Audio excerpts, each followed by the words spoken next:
they're going to take me to 10 seconds. cultural stuff. Oh. 6, 5.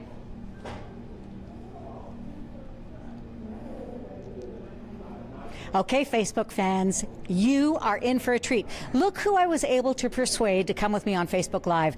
None other than @PChitty, Patrick Chan. Okay, Patrick Chan, 10 national titles. It's a record. Tell me what it was like. Not as special as you would hope so, I guess. I would have dreamed, obviously, for like a perfect skate and a dream skate, but I think when it comes to, a milestone like 10 national titles, they're not always going to be the best ones, and there's going to be great ones, there's going to be mediocre ones, and I think that's part of the journey, and that's where I did my job. I did what I had to do to win my 10th title. So Craig Drebbett says hi to both you and me, but you know who else wanted me to say hi to you? Scott Russell, and he wants to wish you all the best. Say hi to Scott. Hey, Scott, thanks. So you are headed to the Olympic Games. This is going to be your third time. What is going to be different or special about the Olympics in Korea for you? Going to my third Olympics is special. I mean, the last two were totally different, yet they carried a fair amount of pressure and expectations that I had put on myself, which I think took away from the experience and the enjoyment of the Olympics. This third time, I'm older, I'm more experienced, I'm more independent than I've ever been, so I get to go and really do it for me, and I'm going to be as ready as I can and to be able to achieve what I've put out to do, and I just want to go out and enjoy it and step on the ice with a smile on my face and step off the ice with a smile on my face. Okay, fans, you need to know that you can put in questions and anything else you want to say to Patrick or me in the comment section here on this Facebook Live. All right, Patrick, I want you to tell us your favorite competitive moment so far in your career. My favorite? Wow, that's a good one.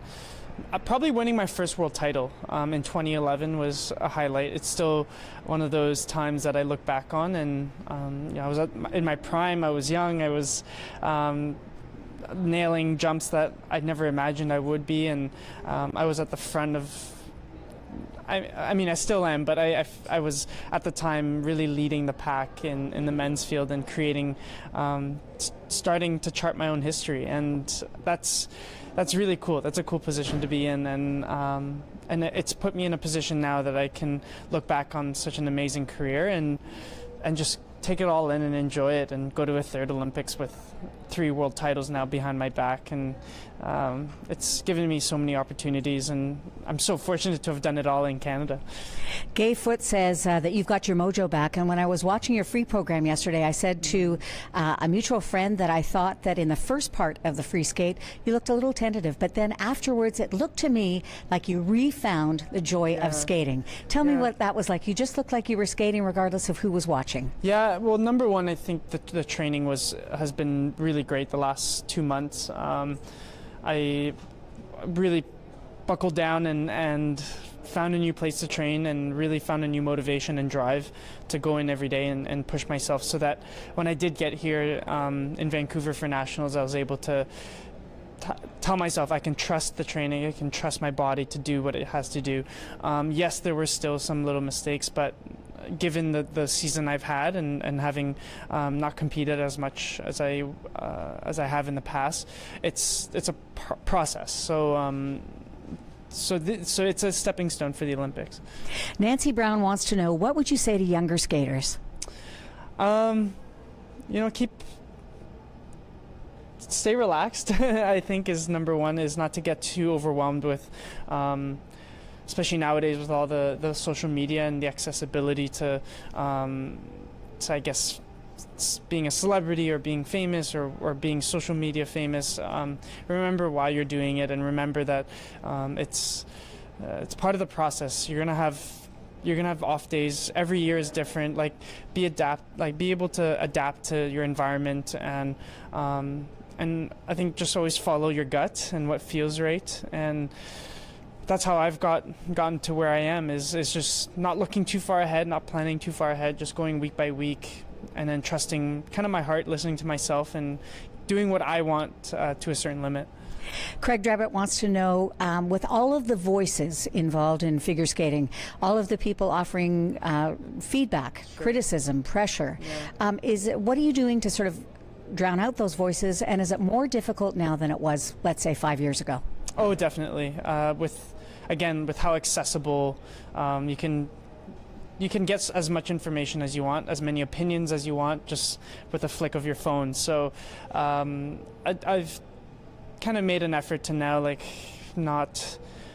not be so involved in skating and following skating. As yes, I loved it as a kid and growing up, that's why I'm still in it, but I do it because I love the feeling of skating, not because of everything else that comes with being a 10-time national champion or a 3-time world champion. It comes down to more, I like the opportunities I've been presented through skating and the people I get to meet, and yeah, so I really cut out 90% of the opinions and the good and the bad of what people think of me by just turning off my phone and not watching skating on TV maybe, or it depends what it is. It's as accessible as you want it. So for me, I don't like that extra stress. I like to be out there because with my own thoughts and with my own body.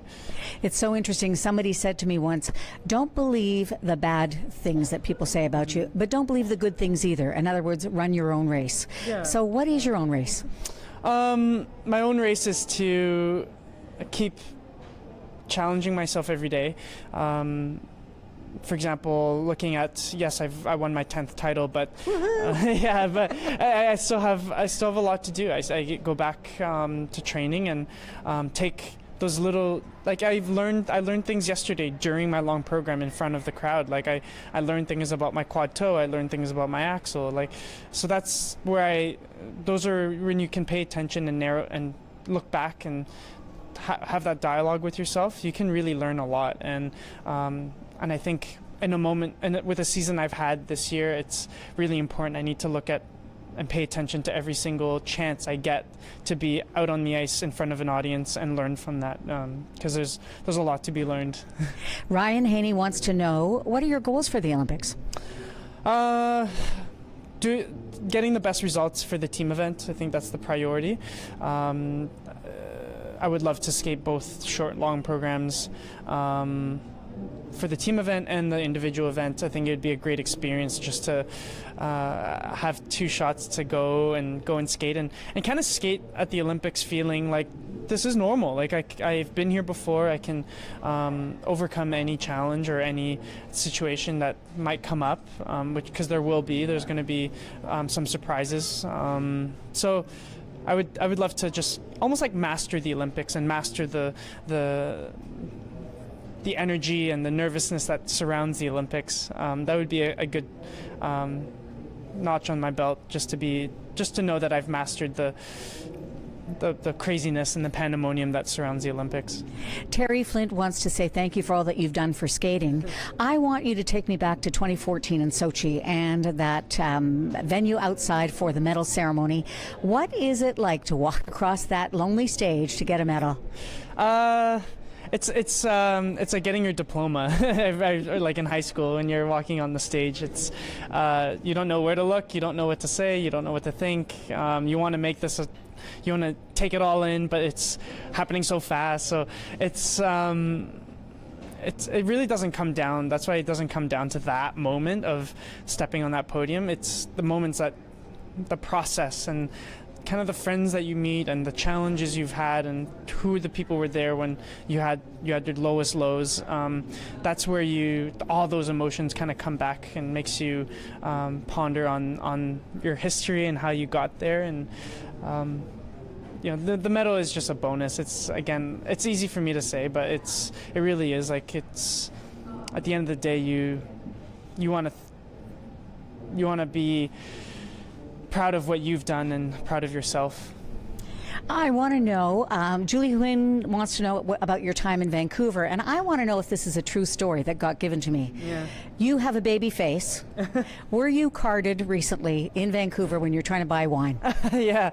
I was at the liquor barn, getting just a bottle of wine for dinner, and I didn't have my ID with me, but I happily waited outside as my friends bought a bottle of wine for me. So, I didn't get dragged out of there, as I think some of the stories made it sound like, but I happily walked out and waited, and I've had a great time in Vancouver. It's been fun. It's been such a joy to spend time outside, and we've been getting great weather here and taking advantage of the outdoors, hiking, snowshoeing, going up to Whistler when I can. It's so, my backyard is the entire province, so it's quite a lot of fun.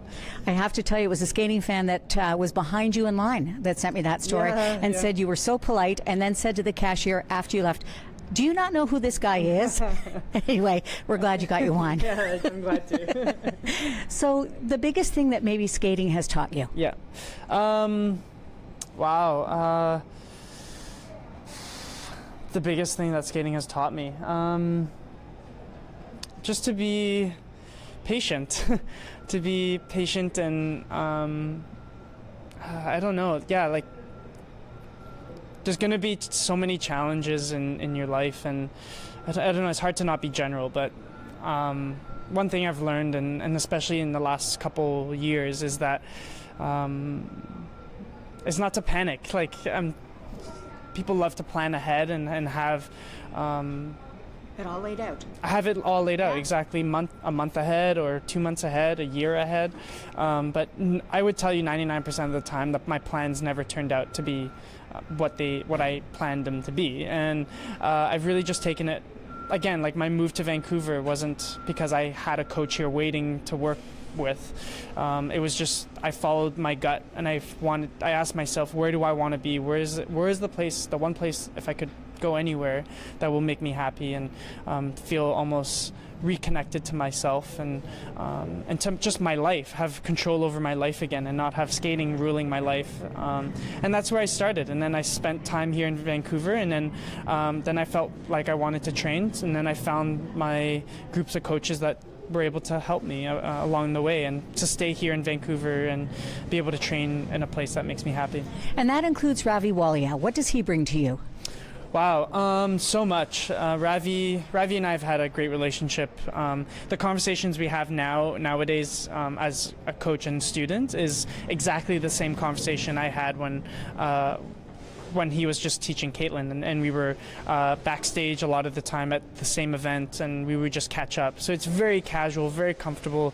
We have an open dialogue between the two of us. We talk about how I feel doing an element, and then what he sees while I'm doing the same element, and then that's, I find, is the best way to find a solution to your problem. So Ravi's cool as a cucumber, and so knowledgeable, and he's made the process so much more fun. I have one final question. It's from Sarisha Prasad. Your favorite motivational quote? Wow. Nice of me to end it on a tricky question. Yeah, right? I like to ask it right on the dot. It's not a quote, but I think.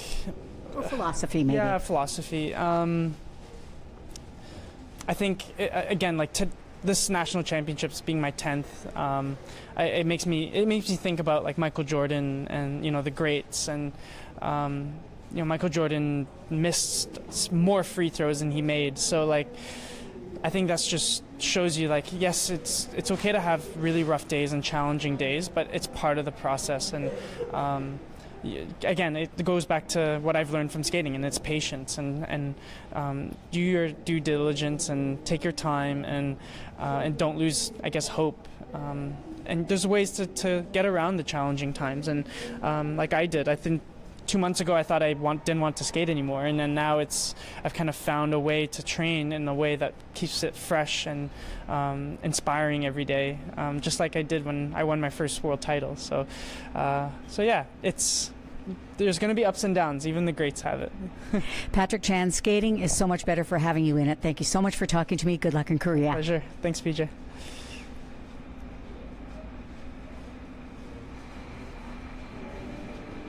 Get with the master.